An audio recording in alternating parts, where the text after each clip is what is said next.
as a Heat fan, where were you during the decision? So I was, to be very honest, I was in my aunt's house. I remember this like it was yesterday because, like I said, started watching basketball in 03, 06, 07. Really started picking up, and just Dwayne Wade was a phenom in his own right. So I started watching, the games more closely. Him versus LeBron was always a big thing down here in Miami. So that specific day, I was actually at my aunt's house. Rest in peace to my uncle. And we were just there. I remember just being on the couch, just awaiting the decision. I believe I was like 13 at the time. We had been moving a lot. So I was just fresh out of like 7th or 8th grade in the summer. I'm just vibing, having a good old time. And I had to, back then I was on ESPN every day, just waiting. Cause we didn't have no Twitter. It wasn't like Twitter was a thing. It was, you had to like be there glued to your TV waiting for it. And I remember as soon as the decision came on, I remember literally just screaming, running up and down the house, 13-year-old kid, jumping, calling my dad, we got LeBron. He can't even understand me. He's at work. He's trying to hang up the phone. He's like, call me later. And I'm like, no, you got to listen. Like, we got LeBron James. And it was as a Heat fan, it was thrilling. I'm pretty sure for the rest of the league. I mean, I'm not pretty sure. I'm 100% sure. Everybody fucking hated it aside from us. So. Man. So hence the villain era began. So the decision was actually 2 days before my 18th birthday. So happy birthday, Kenny. So I'm fresh out of high school, living with my mom still. And I'm on the couch. She's like, she'll watch a playoff game like once every 4 years. She's that kind of basketball fan, but LeBron is LeBron. So obviously there's a chance of LeBron coming to Miami. She wants us all to watch it. I'm going to watch it anyway. So we just there watching it. That summer, I had I could not be convinced it was going to happen. I just couldn't be convinced it was going to happen. It just, that stuff it never happened before. So it was like, you just can't imagine. And then you got to remember too, leading up to it, Dwayne Wade was also a free agent. Yeah. And I don't know if you were pretty young, but there was a real fear of losing to Dwayne Wade. He was gone. Yeah, there was the whole "We Want Wade" campaign. There was the Chicago rumors, which we ended up finding out were true. Yep. Him and LeBron were on their way to Chicago, and whatever happened, and they ended up coming back to Miami.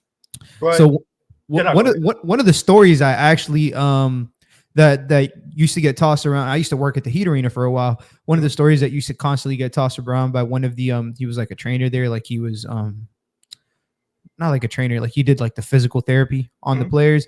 He was like, I'm gonna keep it real honest with y'all. Like, we had a feeling Wade was gone too. They said that one of the biggest shifts in the component were Chris Bosh telling him, like, no man, like I want to go with you to Miami. Like I want I don't want to go to, because Chicago was it was, LeBron was kind of, it was Chicago, Miami, or Cleveland. But supposedly, I remember just every day, man, going on ESPN, just reading the tabs, and it was, it was mostly Cleveland or Miami. And then as soon as Chris Bosh made that decision, essentially the trickle down effect, Bosh, Wade, and then Bron. It was like all in a matter of 24 hours. Yeah, it was a hectic time. Yes, I remember vividly. So I might have been like, because I was trying to. I'm a community college dropout. I'm not ashamed of it. But at the time, I was in school, so I might have just missed it. I ended up either going home or not checking. I had a BlackBerry at the time, not checking my phone. But I found out somehow that Dwayne Wade and Chris Bosh had gone on ESPN and announced that Dwayne Wade was coming back to Miami, and I was good with that because, like you said, we thought he was gone. So I was like, all right, they could build something with LeBron. And then Chris Bosh came. And I don't think people really remember how good Chris Bosh was in Toronto. Yep. But that was like, all right, you know what? We're getting over the hump now. Boston's not seeing us. That's it. It's over. I didn't think LeBron was coming. But that was my attitude already. Like, look, Boston got to see us. And then I'm watching the decision.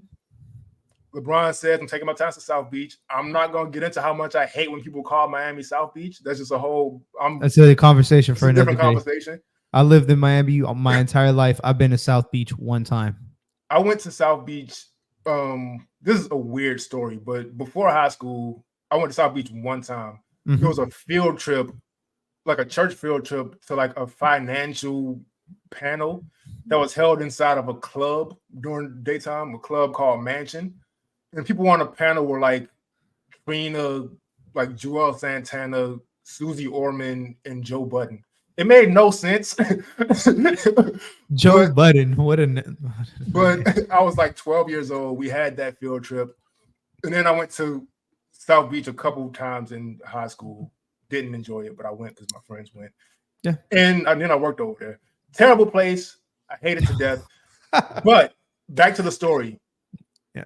So LeBron says that, and to this day, I don't remember what my reaction was because I didn't pass out, but I blacked out. Like whatever I did, whatever jumping, pumping my fist, I don't remember any of it. Mm-hmm. And so I go to sleep excited about it, wake up the next morning, and it's like pure hatred on TV. Everywhere. And I couldn't understand it because a couple years before, when KG went to the Celtics, me just being a basketball fan, I was excited about it. I was like, oh man, KG finally get a chance because KG's one of my favorite players. Yep. So man, he finally get a chance to win. Paul Pierce, he says crazy stuff in the media now, but he was a very good player. And before the Heat rivalry, I really liked this game. To be honest, like he's retired. That it's a different era now in the Heat Celtics rivalry. Paul Pierce was a very good player, and Ray Allen, like, at the end of the day, you can't hate Jesus Shuttlesworth. Nah. And so I was excited about the team, and so to see like the hate and the vitriol of it, and then that same day, I get the email from the Miami Heat saying, "Hey, we know you're excited about LeBron and Bosh and Wade's coming back. We're having this event at the arena. Print out your free ticket, and we'll see you at, I think it was 6 p.m. And this thing gets so thrown out of context. Like it's been thrown out of context forever. So me and my friend Chris, we go, and we just sitting in there in the crowd. DJ Ari is on. He's DJing. He's doing a great job of it, but you can tell he's stalling. And it comes to find out, they were signing the contracts backstage, and so they finally come out through the floor, and they turn around. Crowd's going crazy. They give the high fives that they always show on TV, and then they immediately sit down and get interviewed by Jason Jackson. It wasn't a party. It wasn't. It was just. So anybody at home who wasn't there or was not really, so if you've ever seen the image of Shaq arriving in Miami in a diesel truck and shooting a water gun into the crowd, that was the exact same event 6 years before. The Heat just used to do that. I think they might have also did something for Alonzo Mourning. They just used to do that, and then like the media scrutiny kind of ruined it. But so anyway, they do that. Crowd's going crazy with every word. Jason Jackson asked Dwayne Wade a question. We're excited about that. He asked LeBron. He asked Bosh. He asked LeBron at some point, where do you see this team going? LeBron kind of looked and smirked at the crowd. And he said something about a championship. And he's playing on the crowd. He's like, yeah. So he says, like, not 3, crowd go crazy. Not 4, crowd get louder. Not 5, not 6. He signed a 4-year contract. So I don't think anybody who knew that in the building took it as a real promise. It was just like he was just hyping the crowd up. Like emotions were high. Yeah. But I don't think he even believed what he said. And Dwayne Wade came out recently on Shannon Sharp show and said, like, obviously it wasn't a real thing. But that pissed a lot of people off. So like we were seeing that for 4 years into his tenure in Miami. Yeah. And by maybe like a couple days after that, I just decided I'm not watching basketball media anymore. And so for 8 years, I just didn't watch any media. I just watched the game. And that's how people who were familiar with me, they know I have a different perspective on a lot of stuff. That's why I just have nobody's takes in my mind. I'm completely unfamiliar with most people. I'm not trying to sound cool. It's just, I was just over it. And so the season starts. They're not very good. What do you remember about that time? Oh man, it was a really tough time. I'll be honest. Being 13 at the time, having expectations set as high as they were. I remember first game out of the gate, they played Boston Celtics. Mm-hmm.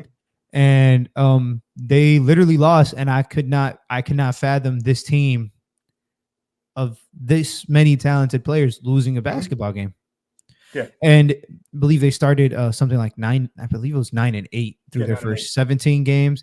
And then they held a players only meeting. Just basically LeBron hated Spoelstra, which was a thing. Later grew to kind of respect him a little bit. Obviously now he respects him a lot, but and for some reasons he was right, for some reasons he was wrong. It was a team trying to figure out a lot of egos all together. The KG, Paul Pierce, everybody else, that was always the comparison to them three. I felt like the KG, Paul Pierce, and Ray Allen teams, but they were all very I hate when you call people role players, but their combinations kind of meshed better. Does that make any sense? Yeah. They weren't ball dominant players, or in KG and Paul Pierce's, they could get their own, but Ray Allen was kind of like the perfect little piece there. KG's defense was a perfect little piece there. And this was in a time where Dwayne Wade had came off a 30-point per game season. Yeah. He was at the peak of his powers. LeBron was at the peak of his powers. Chris Bosh was at the peak of his powers. Just three of the most top 15, top 10-ish offensive skilled players. And that, it was just a different time, a different era. And all I remember was like, damn, why isn't this working? So it was just very curious seeing that team kind of, we're going to talk about that team was awful outside of those three players. Yeah. but then, that opens your eyes to, damn, it can't just be one player. Like, it should never just be one player. And, we take a lot of that things for granted, but LeBron was doing LeBron-like things. We just weren't, it wasn't translating to victories. Him and Wade weren't meshing well on the court. As good as their friendship was off the court, at first it was a struggle with spacing. It was a struggle playing off ball. Things that neither one of those players had been asked to do really for the prior 7-8 years of their career. So how did you feel heading into that season after those first, couple games as well, man? So to me, it was tough. I had my excitement, obviously. But in the back of my mind, I knew this isn't a deep team. Like, they brought in Jonas Ilgauskas, who was good, but he's at the end of his career. 34. They have Eric Dampier on the team. This is just if one of these guys, my thought was, if one of these guys gets hurt, it's done. And then we ended up seeing in the finals, which I don't even like bringing up, and LeBron gets a lot of blame for, but I'll give Rick Carlisle more credit for those finals. Just the way he was able to understand LeBron wasn't really ready to go against that kind of zone defense. And so, go ahead. You about to say something? No. Yeah. That's an interesting way to put it. I do think LeBron is to blame. As much as I can't disagree with you either. Yeah. As much as we're here, and opinions about where you think he ranks, whatever, all time. That doesn't. Yeah, I don't care about that stuff. To me, that's irrelevant. Point blank period. He was one of the greatest players, or is one of the greatest players to ever touch a basketball. And at the end of the day, that series specifically, there's a fine line between trusting your teammates and deferring to your teammates. And he started doing a little bit of the other one. And that's kind of where my critique was. Again, I fully understand your point. Rick Carlisle coached heck of a series, and he coached circles around Spoelstra as the biggest Spoelstra stand you'll meet to this day. It was 13 years ago. It was a different Spoelstra. It was a different LeBron. It was a different Dwayne, and the team wasn't ready with the pieces around them. And I don't think they were fully trusted into the head coach. It was kind of, there was some back and forth there.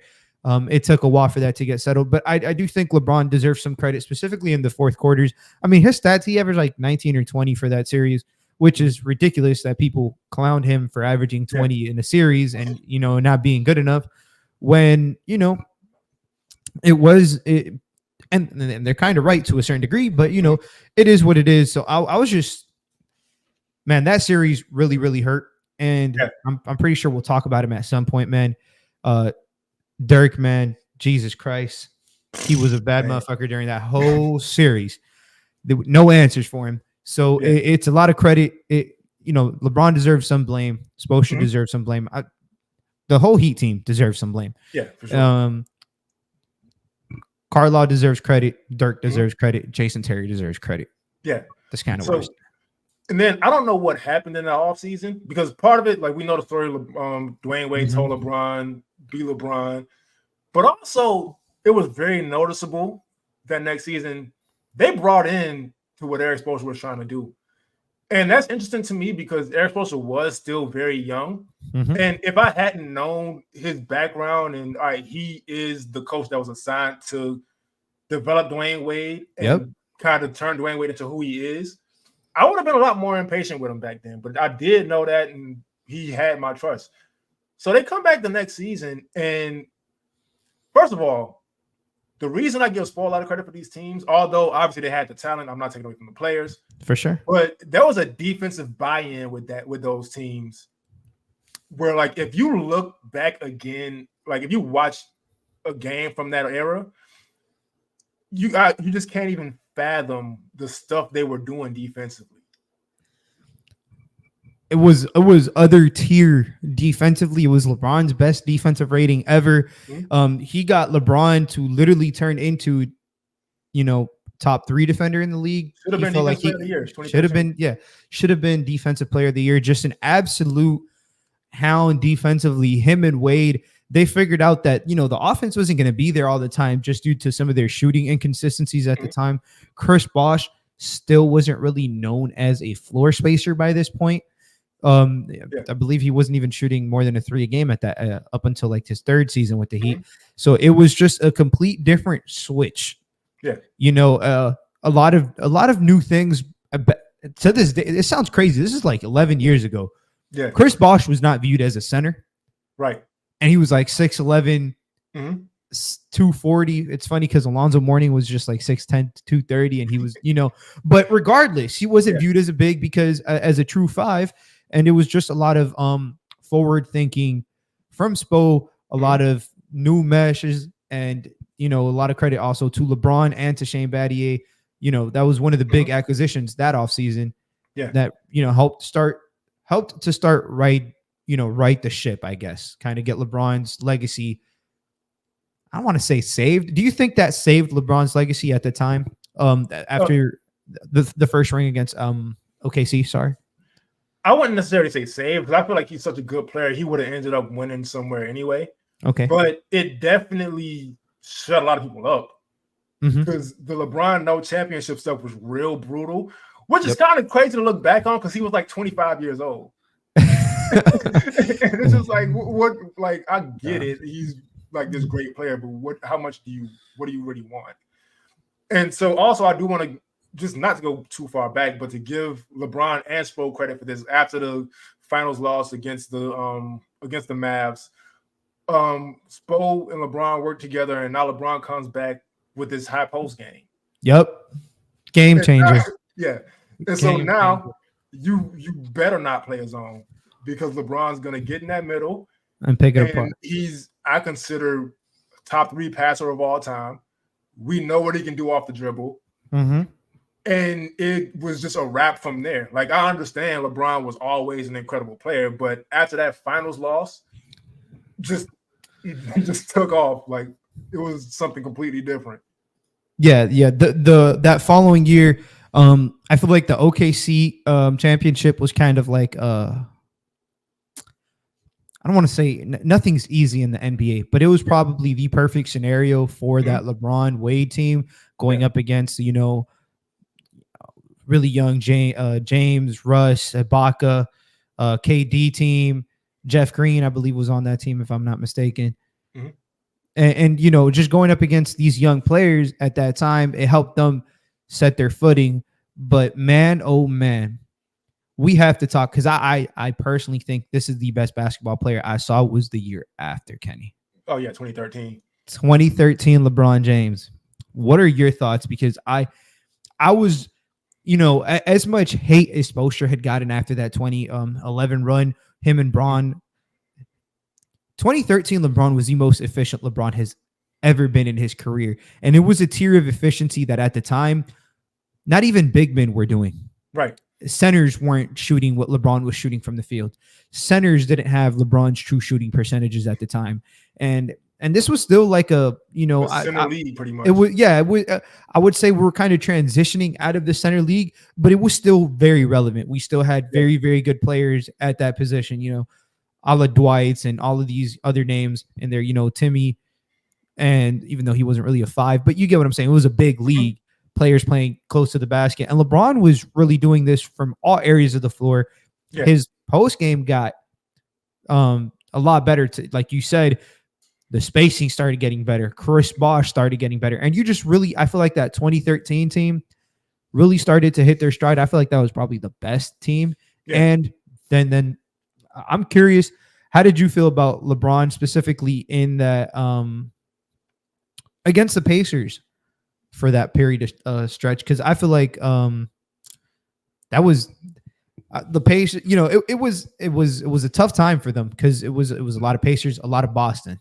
And it was consistent hurdles that they tried to get over. And those Pacers teams were extremely good, but I think it was just at the end of the day, LeBron was LeBron at that point. Yep. There was just nothing that could be done. And remember, Dwayne Wade struggled a whole lot in one of those series, and LeBron kept him afloat. Yep. And then once Dwayne got his game back together, it was over with.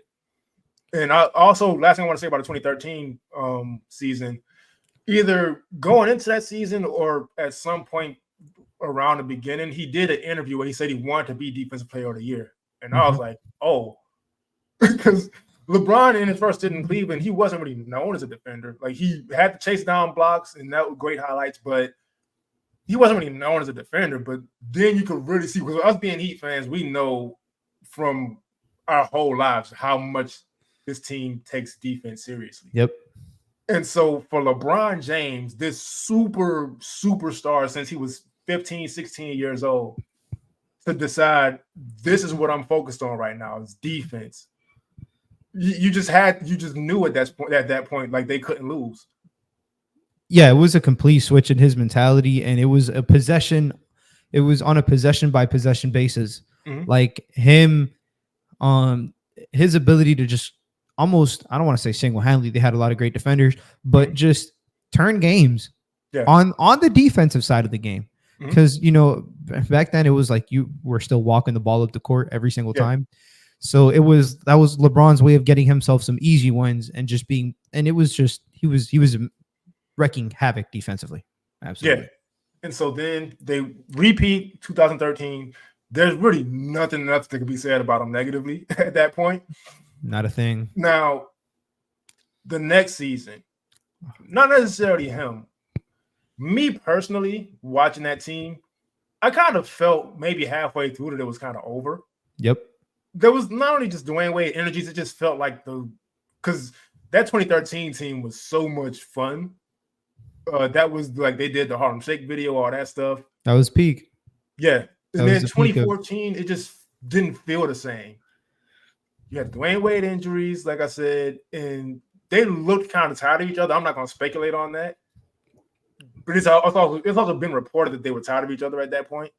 The front office made some moves to save some money that really pissed off LeBron and Wade. And so when did you realize that LeBron was leaving, or did you even realize it? So I really didn't. I didn't really think of it. I'm going to be very honest. I felt like he was at that point in time. I felt like he was going to stay. I felt like there was going to be some retooling that had to be done around the team, but I thought that they can manage to stay competitive enough to try again and give it basically like another run at it. You feel me? Yeah. And so for me, it was in the back of my mind that LeBron's contract was coming up, and just looking at how the team was, even though their talent got them to the finals, I felt like it was probably 50-50 at that point. But what happened is one day I'm sitting in a barbershop and they got the TV on, and the Cavs made a small trade. They traded like Jared Jack or somebody to dump some salary. And I was like, oh, yeah, it's over. So that's when I found out pretty much. And then the article came out and it was like, all right, I knew pretty much. But when did you find out, and where were you? I don't really remember when he left. I don't remember kind of where I was at. I remember kind of more of the reactions. Being in Miami. Obviously, I've growing up here my whole life, everybody was. I feel like a lot of negative shit was being said towards LeBron for no reason. If I'm being quite honest, I kind of, not that I felt like he was going to stay here forever, but I didn't think he was going to leave that soon. But I knew at some point he wanted to go back to Cleveland. Yeah, it was like I feel like every Heat fan when he came knew that he was going to go back to Cleveland at some point. Like he had to return there, whether it was to retire, to do something. But it was just kind of me. I felt like I was more defending him. Like you guys can't be grateful. He helped us at the time get to 2 chips. He got, he helped Dwayne lift 2 and 3 up. It was a whole different thing. He started a whole new trend in basketball. Yeah. So when he left, I was, farewell. Yeah, that's kind of how I felt. I wasn't really mad because like you said, everybody knew he was going back to Cleveland at some point, and it did make sense for him to go while he was still young. So he went while he was still young, and just knowing Cleveland's history with championships, like, I'm not saying LeBron has an ego, because I don't think he has the ego he probably I would have if I was that talented. But it like the sentiment of him wanting to bring a championship to Cleveland after that long drought is just, I feel like everybody kind of knew he had. Yeah.